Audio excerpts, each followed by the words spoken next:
GREM presenta un espacio dedicado a nuestros orígenes.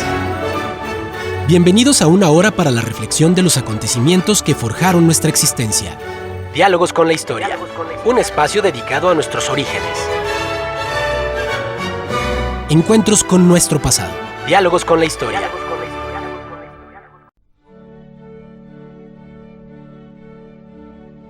Muy buenos días, estimados amigos del Grupo Radio Estéreo Mayral. Hoy es sábado 29 de octubre de 2022, último de este mes, y es un grato placer darle la más cordial bienvenida a esta mañana de historia. Gracias, muchas gracias por la oportunidad de convivir a través de esta pasión. Soy Luis Alberto Vázquez Álvarez. Hoy concluimos con las casas reales europeas y dialogaremos de las inglesas contemporáneas, sexto programa de esta serie, pero continuaremos con otros sistemas gubernativos más cercanos a nosotros. Y recuerden, distinguidas damas y caballeros amantes de la historia, que para nosotros escuchar sus opiniones nos enaltece, eleva nuestra calidad humana. Por ello les invitamos a que con toda confianza nos brinden su visión del tema y nos honren con ella. Con mucho agrado damos la más cordial bienvenida a nuestros invitados. Ignacio Alfonso Salcido Dávila, licenciado en Derecho y maestro en Derechos Humanos, dedicado al libre ejercicio de la abogacía. ¿Qué tal? Muy buenos días, doctor. Muy buenos días, Carlos. Buenos días al auditorio. Que tengan un excelente sábado, último sábado del mes de octubre de 2022. Carlos Humberto Huerta Ochoa, licenciado en Derecho, maestro también en Derecho, catedrático universitario y abogado consultor con acentuación en amparo. Doctor Luis Alberto, Nacho, auditorio, muy buenos días de este sábado otoñal. Y bueno, como música de fondo propuesta por Carlos, precisamente vamos a escuchar Zadok Dapest, La Coronación Atem. Y bueno, creo que empezamos con Carlos, que nos propone cuál sería lo que llamaríamos, Carlos, una casa real inglesa contemporánea. Pues bueno, doctor, empezaríamos pues hablando, vamos a hablar de tres familias, de tres dinastías, bueno, dos dinastías últimas, que es la dinastía Hanover, que imperó desde 1704, 1707 aproximadamente, hasta la muerte precisamente de la reina Victoria. Empieza con los Jorges, Jorge I, hasta llegar obviamente a la reina Victoria. Es la casa, sí, Hanover. Después vendría otra que es Sajonia, que tiene también su origen así alemán, que después se convertiría en lo que conocemos como la casa de Windsor, actualmente imperante. Ya sabemos que es a partir del rey Eduardo VII, pasando por Jorge V, Jorge VI y la recientemente fallecida Isabel II de Inglaterra. Entonces es un contexto muy interesante porque vamos a partir del principio de que los Hanover, como su nombre lo dice, eran casas reales de origen teutón, de origen alemán, asentadas en el reino británico. Entonces, así las cosas, podemos decir que ese tipo de dinastías pues tuvieron también su trascendencia en el Reino Unido. Les toca ya no ese monarquía absoluta que platicamos en programas pasados. Ya les tocó un equilibrio de poderes con los parlamentos y sobre todo yo me centraría en la figura precisamente de Jorge III. Jorge III le toca una época también un poco de declive de ese absolutismo. Le toca la guerra de independencia de las 13 colonias americanas. Y lo más curioso, siendo una persona en su principio visionaria, está afecto de un principio de una locura, causada precisamente, y aquí laguneros toquemos madera, precisamente por el arsénico. Estaba contaminado de arsénico este monarca. Le toca esa guerra de independencia americana de las 13 colonias contra su tocayo George Washington, pero en su momento después secundado por los franceses, e inclusive le toca también una etapa de las guerras napoleónicas. Así es lo que yo en ese contexto generaría esa intervención hablando de esta importante dinastía. Entonces yo quisiera ceder la palabra No sé si quieres algo que comentar, doctor, y a mi amigo y colega Ignacio Salcí. Gracias. Sí, ok, no, pues muy interesante la ubicación creo que es muy importante ubicar históricamente los hechos. Nacho, adelante, por favor. Claro, doctor. Bueno, es muy interesante la historia de la casa de Windsor, porque, como bien dijo Carlos, es una dinastía, si lo llamamos de alguna manera, es una dinastía creada por decreto real. ¿Cómo es esto? Lo que pasa es que en el año de 1917, pues Jorge V tenía un problema de imagen y de liderazgo muy grave. Él estaba fuertemente emparentado con las casas reales de sus enemigos en la Primera Guerra Mundial, e incluso su apellido era alemán. El apellido original de los integrantes de la Casa de Windsor es Sajonia-Coburgo-Gotha, ¿sí? Pero durante la Primera Guerra Mundial, resulta que, bueno, alemanes y los británicos estaban enfrentados en un conflicto armado, y como parte de las acciones bélicas, un avión alemán llamado Gotha G4, Gotha, igual que el apellido del monarca, comenzó a bombardear Londres, y ese nombre fue directamente aborrecido por todos los súbditos del rey. Él no tenía ninguna culpa porque era un ciudadano británico de nacimiento, como su padre y como su abuela, precisamente como la reina Victoria, un personaje que vamos a abordar, y como los ancestros de ella.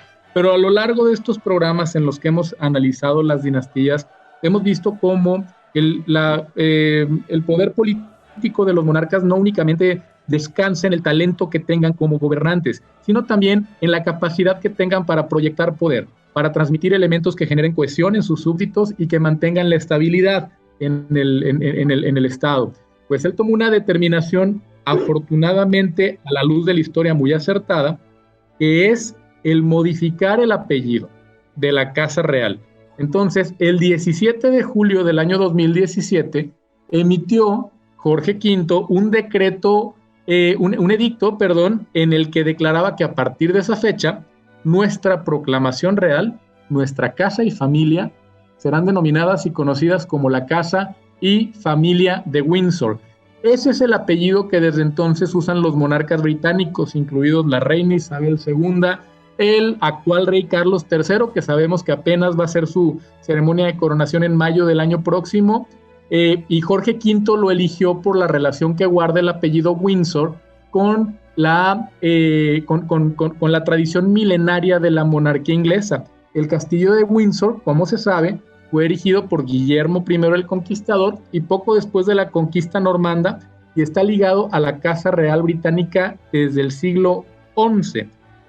La sangre alemana de todas maneras corría por las venas de la familia real británica al menos 200 años antes del cambio de nombre, sin que hubiera habido ningún problema grave. En 1714, Jorge I, que era británico y bisnieto de Jacobo IV Estuardo por parte de madre, y alemán y heredero del ducado de Hannover por parte del padre, aquí entra también la dinastía Hannover, fue entronizado como rey de Gran Bretaña e Irlanda, y así es como se inicia el reinado de los Hannover, que después de todo, para efectos genéticos, si se le quiere ver así, los Windsor son tanto Hannover. Entonces, pues como decíamos, realmente la dinastía de los Windsor, de la Casa Real, que actualmente ejerce esta monarquía constitucional, encuentra su origen tanto en la dinastía de los Hannover como en la dinastía Sajonia-Coburgo-Gotha. Son los apellidos reales, si lo queremos decir así, de Carlos III, el actual monarca. El origen de esta monarquía comienza con la reina Victoria. Sabemos que la reina Victoria era de la casa de Hannover, pero ella se casó con Alberto de Sajonia-Coburgo-Gotha. Entonces, aunque el hijo de ellos, Eduardo VII, era descendiente directo del primer monarca Hannover, el nombre de la Casa Real Británica cambió por el de su padre cuando accedió al trono en 1901. Este tema de cómo se apellidan los miembros de la realeza pues sabemos que también Isabel II fue muy talentosa, por lo que hizo al manejo de sus facultades como reina, facultades acotadas a la no intervención en materia política, pero que de todas maneras representan un elemento de unión en el pueblo inglés. Y entonces ella, previendo cualquier situación, estableció que la descendencia que tuviera con su esposo, con Felipe, no llevarían el apellido de él, porque él también lleva un apellido alemán, sino que los descendientes de ellos y el resto de los descendientes se apellidarían también Windsor. La casa de Windsor, digamos que ha sido yo pienso, de las más famosas en cuanto a su... al estar de boca en boca a nivel mundial, porque en el siglo XX, pues sabemos que la explosión de los medios masivos de comunicación hizo que mucha información estuviera al alcance de muchas personas.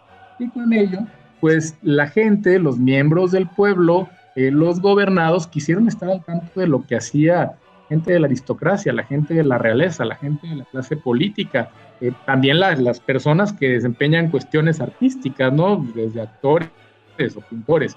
Entonces, por eso es que tenemos tantos antecedentes que tienen que ver hasta con cuestiones escandalosas de la casa de Windsor, los amoríos que tuvieron, que si uno se casó con una divorciada y por eso optó por no tener, por no acceder al trono, que sí, bueno, que también dicen en relación a esa misma persona que realmente no lo hizo por eso, sino porque se sospechaba de manera muy sólida que tenía vinculación con el régimen nazi, porque estamos hablando del año de 1937, si la memoria no me falla.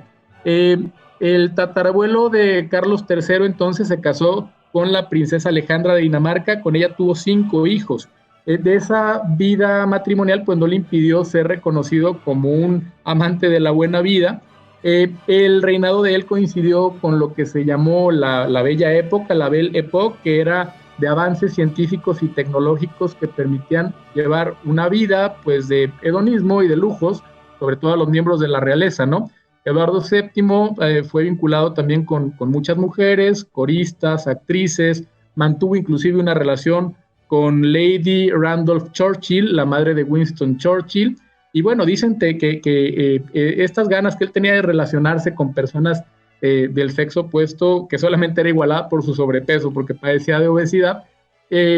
Como le comento, la Casa Real de Windsor se volvió precisamente también porque a principios del siglo XX, mediados del siglo XX, era una casa real mucho más poderosa de lo que son actualmente, porque fueron cediendo también posesiones a medida que las porciones de reino adquirían su independencia, pues eso también los volvió siempre un centro de atención muy, muy llamativo. Eduardo reinó en menos de una década, unos años de paz y abundancia de los que no disfrutarían sus herederos. En 1910, Jorge V sucedió a su padre, y estamos hablando ya de Jorge V, el autor del apellido Windsor, si lo puedes que hacer autor, porque él lo crea después de todo, y tuvo que hacer frente a la Gran Guerra, al desprestigio de su familia y al cambio de nombre que la mantuvo en el trono. Él sufrió el cruento conflicto civil de Irlanda en la década de 1920, que desembocaría en la partición de la isla y la grave recesión económica que afectó al mundo en la década de 1930. Ya entramos aquí precisamente con el tema del que hablé hace un poquito sobre Eduardo VIII, que él fue acusado de tener demasiada simpatía con el régimen nazi, y él reinó entre el 20 de enero y el 17 de noviembre de 1936, solamente durante 10 meses. Abdicó ante presiones políticas y familiares, supuestamente para que eligiera entre el trono o su prometida Wallis Simpson. Y aquí era una cuestión en la que el romance que él tenía con esta norteamericana fue sujeto a un escrutinio muy duro por parte de los miembros de los cotos de poder ingleses, debido a que Wallis Simpson pues no nada más era extranjera, sino que también era divorciada, y estamos hablando de 1936.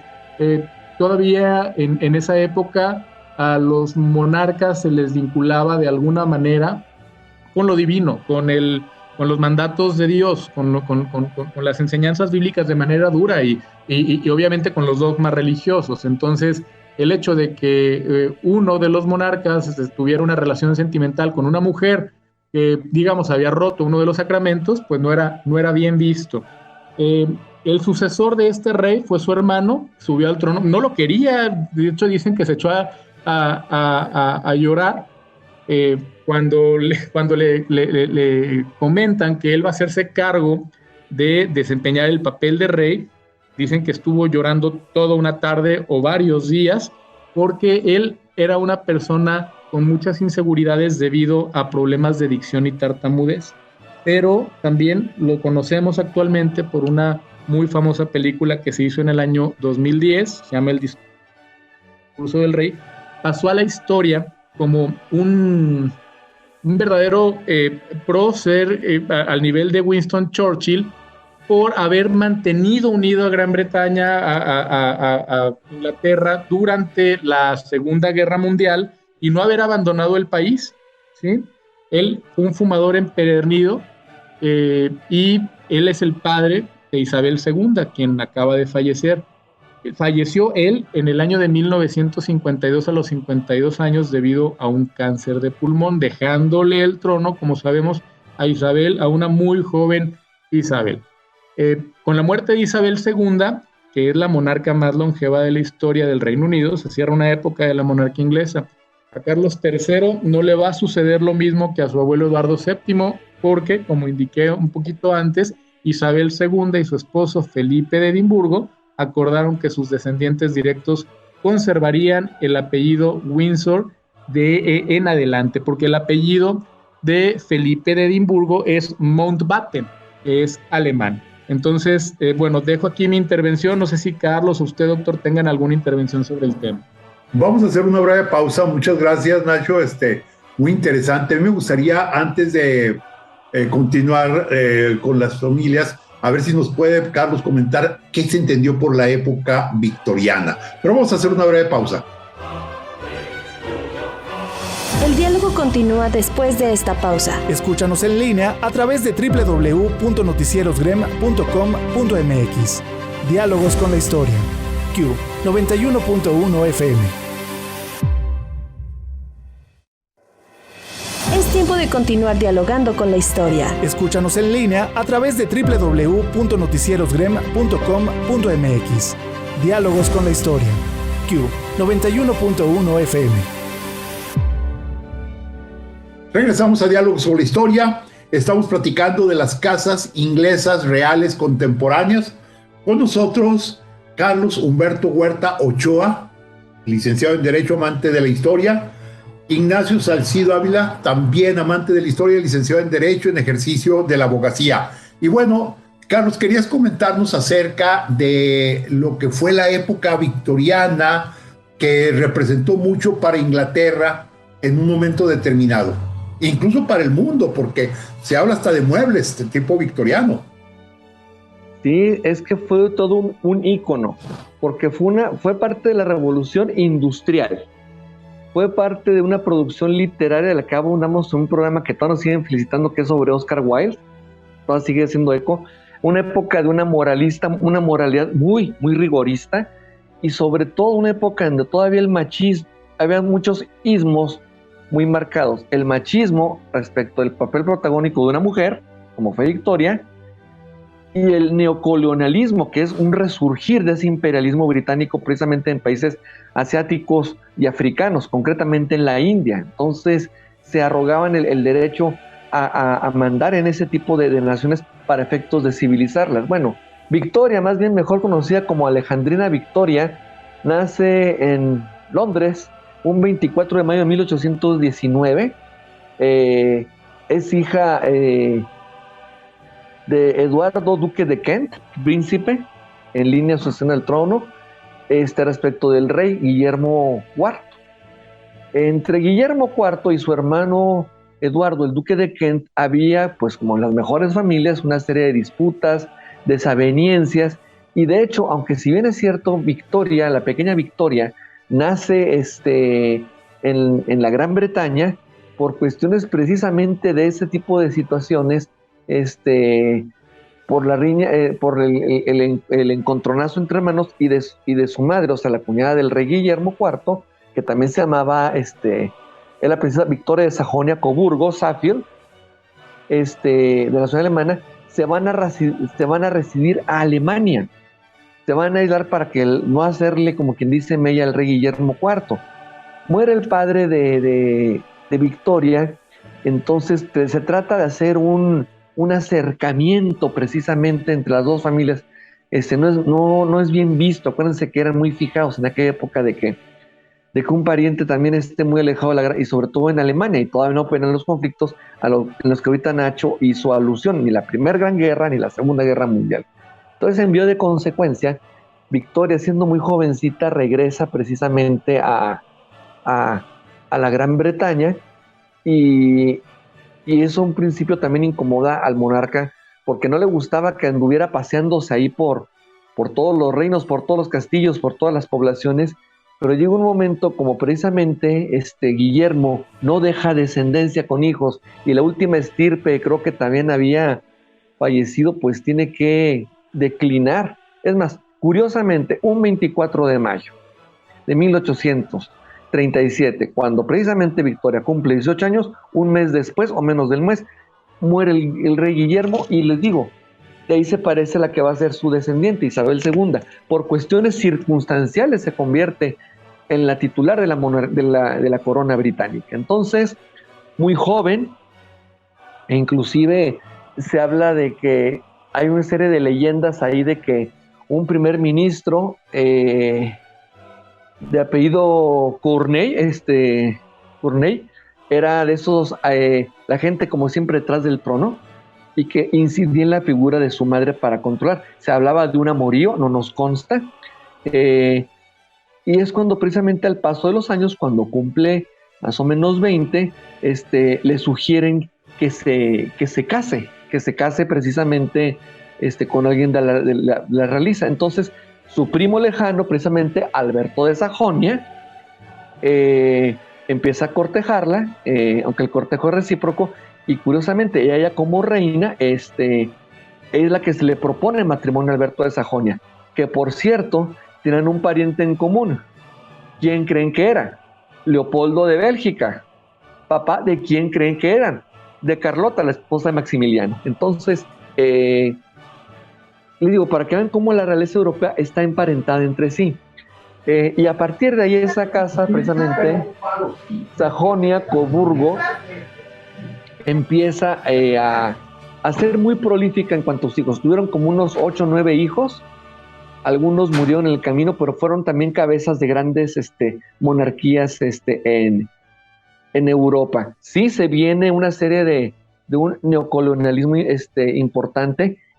Victoria se topa con muchas sorpresas, cosas, incidencias. Tuvo varios atentados contra su vida, todos fallidos, y entre más atentados tenía, más popularidad tomaba. Y entre más broncas tenía, por ejemplo, con el Parlamento, porque resulta que acá el partido de los Tories querían imponerle, como quien dice, sus damiselas de la corte, querían meterse en asuntos que eran propiamente de su vida privada, para meter a sus cónyuges, a sus esposas. Entonces, dice Victoria, pues ¿de qué se trata? Dicen que es un equilibrio de poderes de un primer ministro, un parlamento, con lo que es la corona, y no me dejan elegir a mi séquito de consejeras y acompañantes, y no me piden que me metan asuntos de Estado. Entonces, y ella, un detalle, Victoria odiaba, porque es la palabra, odiaba, tanto a la Cámara de los Lores como a la Cámara de los Comunes, y lo mismo también a los partidos, a los conservadores y los que puedan llamarse liberales. Entonces, empieza esa época, es una época de mucho auge cultural. Ella con su cónyuge, con su príncipe consorte, o como digo yo, pues príncipe con suerte, porque vivía del erario, empiezan a gobiernan durante 21 años, muere dramáticamente y muy joven todavía de fiebre tifoidea. Eso la deprime muchísimo, tiende ella al aislamiento. Sin embargo, sus allegados le decían, Su Majestad, pues haga vida pública, no se retire tanto, e inclusive en 1871, sintiéndose que va a morir, pretende dejar un testamento, más que un testamento, un ritual, como va a ser su funeral, pero todavía viviría 30 años más. Le tocan eventos muy dramáticos como la muerte de 2 de sus hijos, ver desarrollarse a sus nietos y bisnietos en otras en otras casas reales de Europa. Llega uno de ellos a estar emparentado precisamente con los zares de Rusia, como ya se platicó en programas pasados, y llega aún así a consolidar muchas cosas. Se le considera también como una mujer alegre, innovadora, y con ella pues precisamente se acaba la casa de Hannover, porque precisamente por razón del linaje de su difunto marido, pues es cuando entra ya pues la dinastía precisamente de Sajonia, Coburgo-Gotha. Entonces, y ya después ya vendría la transición de la que precisamente mi amigo Ignacio Salcido habló, por la transición al nombre de Windsor, por este castillo del siglo XI donde empezaron a radicar los monarcas más importantes de la historia del Reino Unido. Sí, muchos conflictos, muchas situaciones, pero al final de cuentas pues manteniéndose. Aquí pues dejo mi intervención. Gracias, doctor. Muy interesante, Carlos, este pasaje que nos acabas de narrar, y se me ocurre una pregunta para el licenciado Ignacio Salcido en su calidad de abogado y especialista mucho en derecho privado. ¿Cuál sería la problemática, Nacho, de la sucesión, legalmente hablando, de los reyes, de los monarcas, con la sucesión del ciudadano común y corriente, del ciudadano de la calle? Pues bueno, lo que pasa es que la sucesión del ciudadano común y corriente tiene como finalidad transmitir derechos estrictamente patrimoniales, es decir, cosas que están en el comercio. La sucesión entre personas particulares transmite bienes. Los bienes es, en términos del Código Civil, todo aquello que puede ser objeto de relaciones jurídicas patrimoniales. En cambio, las sucesiones de las dinastías que ejercen un poder en un estado tienen como finalidad transmitir el poder público. El poder público jurídicamente no es un bien, no es un objeto que pueda ser susceptible de relaciones jurídicas patrimoniales. Yo no puedo comprar la presidencia de la República.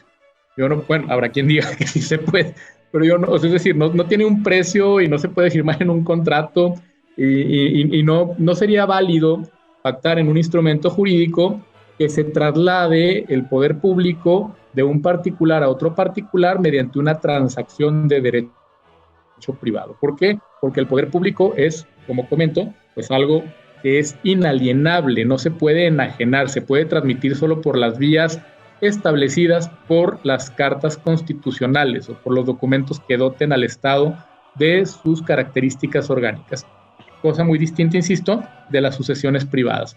A mí me gustaría únicamente, en relación a la época victoriana, pues dar algunos elementos en cuanto a sus características, porque fue una época de apogeo. Los historiadores saben muy bien, y usted, doctor, es un historiador que yo admiro mucho por la gran cultura que tiene, sabe que los personajes históricos que han trascendido y que se ganan la categoría de mitos, como la reina Victoria, como Napoleón Bonaparte, como prácticamente todos los personajes que suben al firmamento de la historia por sus aportaciones, tiene una vertiente de talento personal, pero también tiene mucho que ver la coyuntura política. Son hijos de su tiempo. Entonces, no podríamos hablar de una reina Victoria si no se hubiera atravesado el periodo histórico en el que ella nació. Ella le correspondió ser monarca en el país que era el más avanzado del planeta, región imperio que abarcaba una cuarta parte de la esfera terrestre. El poder de ella estaba sentado en la ciudad más próspera del mundo, que era Londres, y ese poder se hacía sentir hasta el último confín de la tierra a través de una maquinaria bélica formidable, que era la Armada Británica. Victoria también podía llegar a pensar inclusive que había comandado una época de esplendor sin igual en términos de civilización, porque en las ciencias biológicas, si se le quiere ver así, estuvo Charles Darwin, en la exploración estuvo Stanley Livingstone, en las letras Charles Dickens, uno de también de los grandes escritores británicos de su tiempo fue Rudyard Kipling, que escribió un poema hermoso que se llama If, y sí en español, que es una pauta de vida que yo le recomiendo a todos los que no lo han leído. Entonces, todo esto, y aparte lo que implica en el punto de vista económico y lo que eso tiene que ver en cuanto a la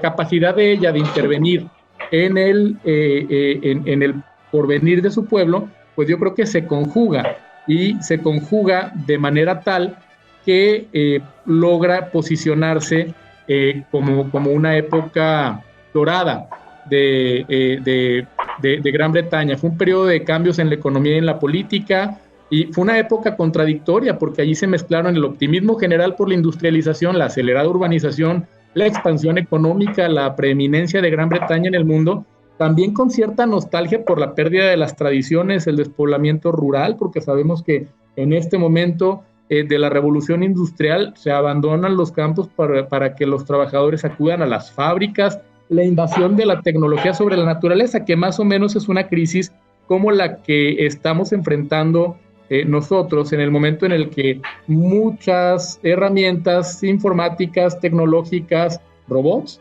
han desplazado al ser humano en las actividades industriales, doctor.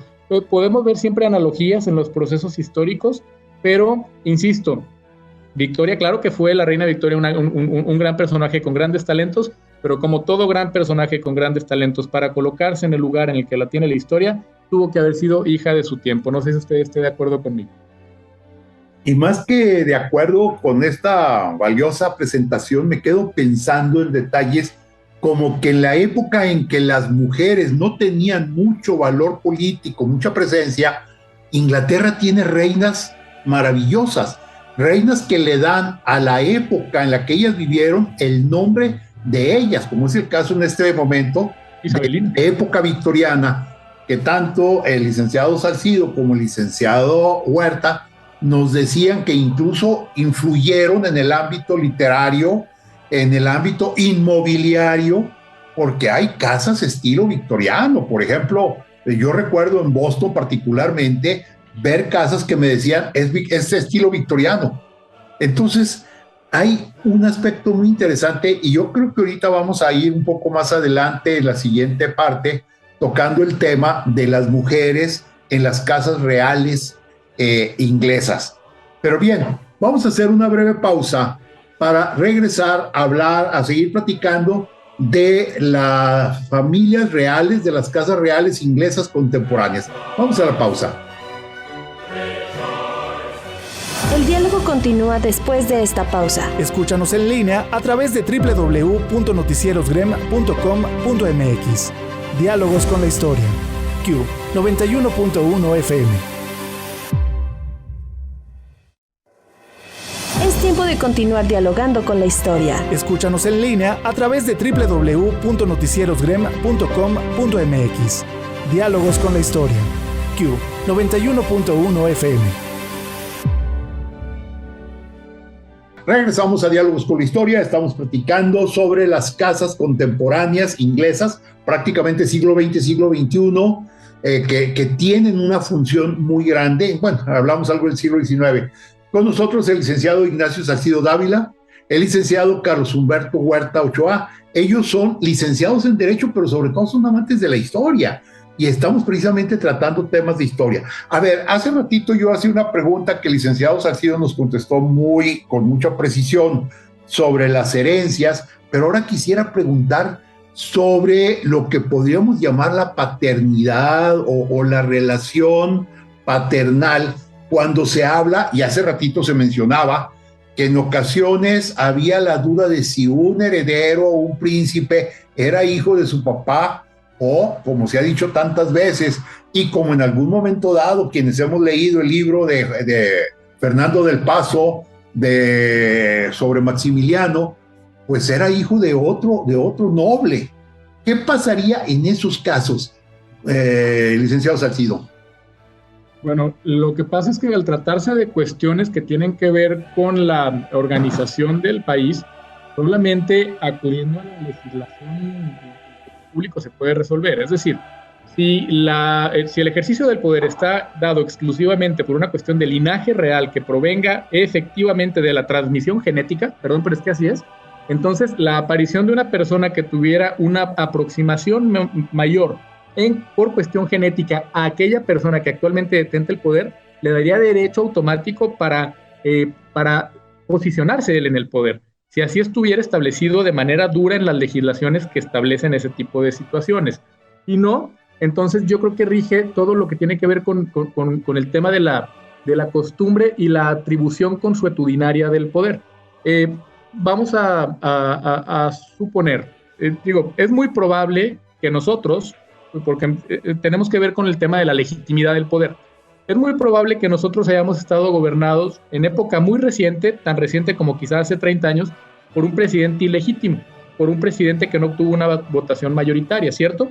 Sabemos que aquellos famosísimos fraudes Entonces, y esa persona, no obstante, que muy seguramente no obtuvo los requisitos necesarios para sentarse en la silla presidencial, para ser presidente de la República, ejerció el mandato y transmitió el poder después. Es decir, se convalidó y consolidó una cuestión que no necesariamente era pegada a derecho, pero que por una situación de orden público y por la prevención del conflicto interno que iba a implicar el hecho de anular la elección y el hecho de desestabilizar de esa manera al gobierno, pues los actores políticos doblan las manos, ceden el poder.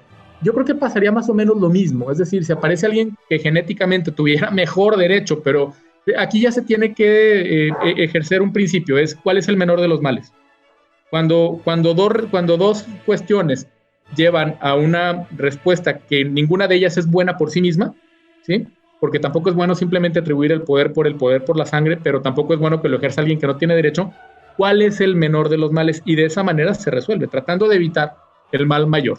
Yo creo que sería por allí. De entrada, al tratarse de una cuestión jurídica, las normas de derecho son las que dirían qué aproximación debe darse. Pero al margen de eso, es como en México, lo pongo como ejemplo, aún así, si hubiera una persona con más legitimación al poder, pero de eso se seguirían conflictos intestinos en el Estado, pues es probable que se doblen las manos y digan, bueno, mejor nos quedamos como estamos, a destrozar esto y hacer un desorden por tratar de aplicar las normas. Pero también Carlos seguramente tiene algo muy interesante que decir al respecto.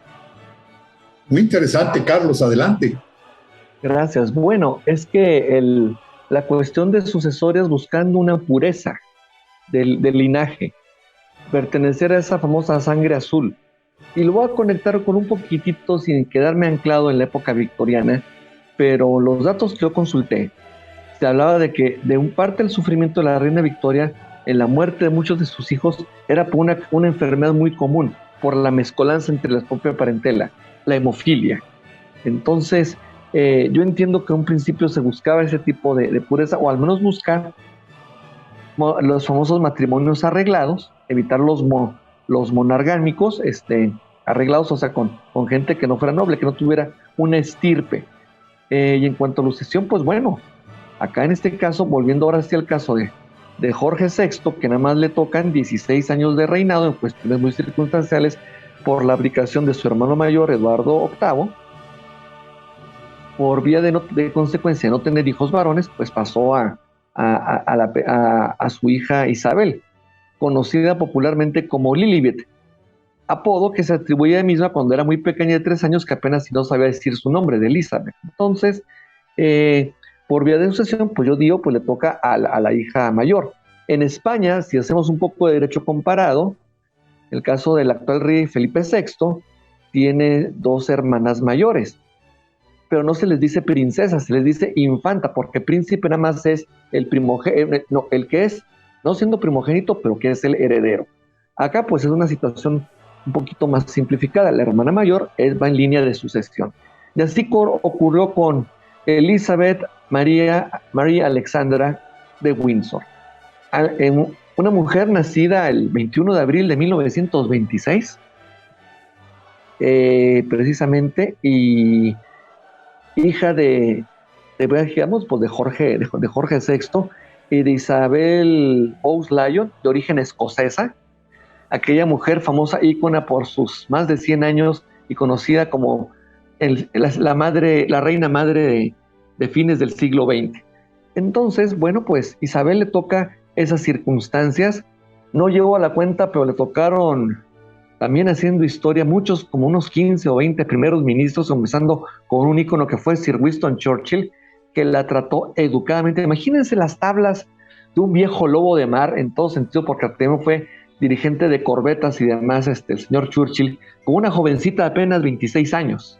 Imaginemos ese contexto histórico, que bien si se lo propuso pudo tomarle la medida, pero al contrario, supo hacer ese contrapeso y con los siguientes primeros ministros. Una reina que en síntesis podemos decir que le toca la Guerra Fría, le toca le toca la guerra acompañando a su padre, que un mérito que tiene Jorge VI, por encima de sus defectos, de su debilidad, de su tartamudez, o su afición al tabaco, una persona que, a diferencia de otros monarcas, no abandonó Londres, no se fue a refugiar a uno de sus múltiples castillos, ni a Balmoral, ni a Kensington, ni a cualquier otro. Se quedó allí en Londres, inclusive le tocaron los famosos bombarderos de Londres que hace rato aludieron ustedes. Inclusive estuvo como voluntario de una manera viendo los hospitales, y la pequeña Isabel se instruyó como mecánica en el ejército británico, o sea, se instruyó como uno más. Entonces tiene un gran mérito esta gran mujer. Lo que es la guerra, la posguerra, la Guerra Fría, la caída del muro de Berlín, ¿cuántos papas también no le tocó, aunque ella fuera cabeza de la iglesia anglicana? ¿Cuántos regímenes le tocó ver? Transiciones democráticas, y siempre como una embajadora de la buena voluntad. No la estoy santificando, aclaro, ni soy promonárquico. Siempre se va a quedar en la duda hasta qué punto ella causó divorcios de 3 de sus hijos. Ya hablo de la princesa Ana, hablo del ahora rey Carlos, hablo también del príncipe Andrés, y el único que se salvó fue el duque Eduardo. También, ahorita que hablamos de linaje, y no es tanto de que estemos promocionando la serie de Netflix de Crown, pero sí está muy bien ilustrada esa serie, muy bien documentada. Llega un episodio donde le dice su esposo, Felipe de Edimburgo: oye, ¿qué pasa? Para que me case contigo me haces que renuncie a lo que quedaba del trono griego y danés. Me quitas mi apellido, me quitas mi rango, porque tenías también su rango de almirante de corbeta, tenías su carrera en la marina. Me quitas mi apellido, soy el duque de Edimburgo, de un estado escocés donde pues no hay monarca, o sea, devuelve mi dignidad. Y es hasta como 10 años después de que llega al trono, que es cuando lo declara príncipe del Reino Unido.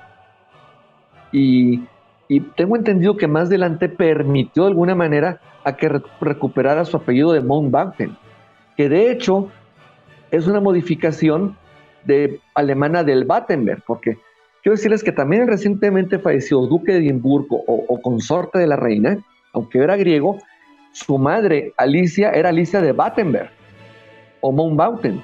Nada más que por esa transición de deslindarse o desligarse de los alemanes, tuvieron que modificarlo a una versión un poco más inglesa. Inclusive se hablaba de una versión que lo rechazaron, que era ponerse Mounthill, o Pico de la Montaña. Entonces esos Battenberg están emparentados también con los Borbón. El abuelo del rey Felipe VI era Juan de Borbón y Battenberg, y tuvieron que modificar esa cuestión de apellidos. Y aparte de muchas incidencias que se hablaba de sus aventuras, sus infidelidades, pero siempre la reina en los últimos 30 años que yo la seguí en libros, en enciclopedias y en entrevistas, siempre con un debido respeto le hace un homenaje a su consorte que la acompañó en muchas cosas, y hacer muchas labores de beneficencia, etcétera. Una persona que le tocó una serie de transiciones definitivamente, quizá a lo mejor opacadas por ese ángel, ese espíritu tan radiante de Diana Spencer, posiblemente. Pero bueno, recordemos que esa es parte de nuestra condición humana. Bueno, hasta aquí dejo mi intervención y estoy abierto a preguntas si surgen. Gracias. Gracias, Carlos. Nacho, adelante, por favor. Claro, doctor. Bueno, como toda historia, hay 2 caras de la moneda, ¿no? Porque también hay quienes dicen que pues, la época victoriana, la época isabelina, pero como cuestiones que tienen mérito desde la perspectiva histórica, por la grandeza del país, por la manera en la que se proyectaron estas mujeres, una imagen de fuerza, de unidad hacia el país, sobre todo en una sociedad que es esa prácticamente a nivel mundial construida por y para los hombres, que es una realidad que apenas está cambiando afortunadamente y en las que cada vez hay más inclusión hacia las mujeres. Pero lo que quiero decir es que también hay quienes sostienen que la reina Isabel II pues no tiene muchos méritos por lo que hace a las cuestiones humanitarias. En el momento de su muerte se desencadenó una avalancha que implicó mucho dolor para las personas que consideran que ella fue promotora de todas las tragedias que se suscitaron en las antiguas colonias británicas. De hecho, muchos en esas antiguas colonias británicas no honraron abiertamente la memoria de la monarca, y otros han dicho inclusive cuestiones muy crudas. Le imputan atrocidades contra los pueblos indígenas, le imputan robos de estatuas de artefactos de las naciones de África Occidental, oro, diamantes del sur, África e India, también cuestiones atinentes a la esclavitud y a la opresión, y también que nunca reconoció los crímenes que Gran Bretaña y su familia perpetraron en todo el mundo, que de hecho fue una orgullosa abanderada de las atrocidades. Doctor, pues yo creo que con eso y con esta perspectiva que tiene que ver con un contrapunto sobre cuál es la forma en la que va a pasar a la historia Isabel II, si como una gran monarca o como una persona que no se preocupó tanto por las cuestiones que tenían que ver con los derechos humanos de las que entonces eran sus colonias y después de todo sus súbditos, porque si eran colonias eran sus súbditos, pues solo el tiempo lo dirá. Yo creo que en este tipo de situaciones siempre prevalecen los logros sobre las cuestiones negativas, sobre todo cuando los logros son tan grandes y también cuando la difusión positiva del personaje fue tan amplia, porque aquí también se ha romantizado mucho su figura, y creo que eso también abona, es decir, hay que analizar siempre cuál es la aportación y la medida de la aportación en la medida de lo nocivo, ¿no? Y si su reinado durante tanto tiempo fue de alguna manera alguna inspiración para las mujeres que se dieron cuenta que una mujer podía hacerse cargo de ser la figura de unidad de un país tan de primer orden como Inglaterra, pues entonces todas las mujeres tienen al alcance de sus manos también el forjarse su destino. En ese sentido, pues no podemos analizar las acciones de un personaje político a la luz de la época actual. Es injusto. ¿Por qué? Porque después de todo lo justo y lo injusto, volvemos a la expresión que empleé hace poco, la concepción de lo justo y de lo injusto es hija de su tiempo. Lo que es justo e injusto ahorita es distinto a lo que era justo e injusto hace 40 años y hace 500 años y hace 1000 años. Y entonces yo creo que simplemente hay que analizar cómo se juzgaron esas acciones en su momento. Si las vamos a ver actualmente bajo cánones, bajo los cánones que actualmente nos rigen, pues solamente tener esa precaución de no caer en equivocaciones pensando en atribuir asignaciones desvalorativas a eventos que pues obviamente no estaban en un contexto como el actual. Bien, no, pues creo que ha sido muy claro, muy preciso. Algo que nomás voy a mencionar muy brevemente porque ya se nos acabó el tiempo de lo que acaba de comentarnos precisamente Nacho en eso que le correspondió. No se nos olvide que de alguna manera tuvo que ver con la independencia de la India, con Mahatma Gandhi, con la liberación de Sudáfrica, en este caso con Nelson Mandela, y también tuvo a dos mujeres muy grandes dentro de su época que tienen origen en Inglaterra o en la Commonwealth inglesa, que fueron Diana y la Madre Teresa de Calcuta. Muchísimas gracias, muy amables. Le agradezco bastante al licenciado Ignacio Salcido Dávila, a Carlos Humberto Huerta Ochoa, gracias por el programa. Carlos, ¿cuál es nuestro siguiente programa que habías propuesto? Pues yo diría que habláramos de dictaduras latinoamericanas. Okay, Chile, bien. Argentina, pues vamos a empezar con Chile, con Pinochet. Vamos a empezar, muy bien, el próximo sábado. Muchas gracias a mi compañera Claudia Martínez Martel, la coordinación general, a mi compañero Roberto Ríos en la grabación, y a ustedes, estimadas amigas, amigos, muy amables, muchas gracias, muy buenos días, muy feliz fin de semana.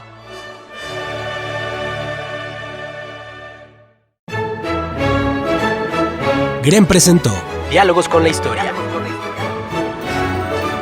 La charla concluye por esta semana, pero nuestra raíz es extensa, por lo que te invitamos a debatir el tema en nuestra próxima emisión. Encuentros con nuestro pasado. Diálogos con la Historia.